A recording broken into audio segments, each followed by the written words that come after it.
I'm sure a bunch of people got a whole bunch of different opinions. I could say you're wrong, but I won't.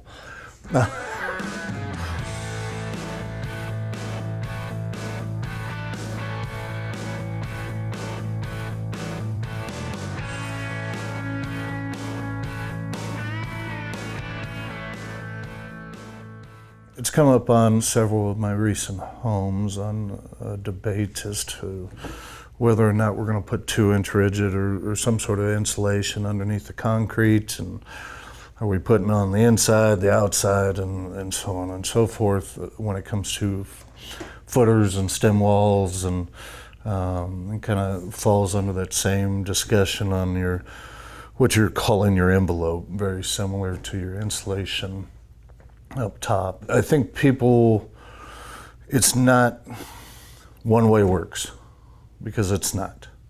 Okay, if I have in-floor heating, it makes sense for me to put down some rigid. If I have a stem wall and a footer, does that insulation make more sense to be on the exterior of that footer and stem wall than it does to be under the slab? I would argue it does.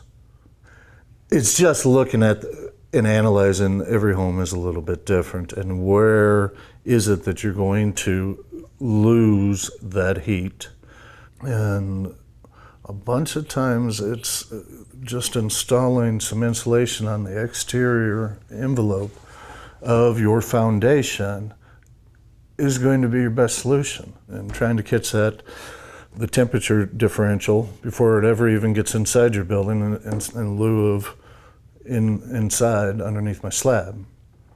And so I would make sure as an owner I would have a discussion with that contractor and try and understand why it is that you want it or he doesn't, and at least have that discussion so that you're getting what you paid for.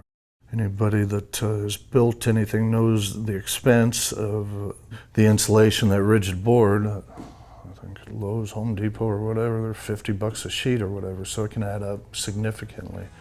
And so I would just make sure that you're installing it in the right place, and that money that you're putting into it is going towards making your home more energy efficient.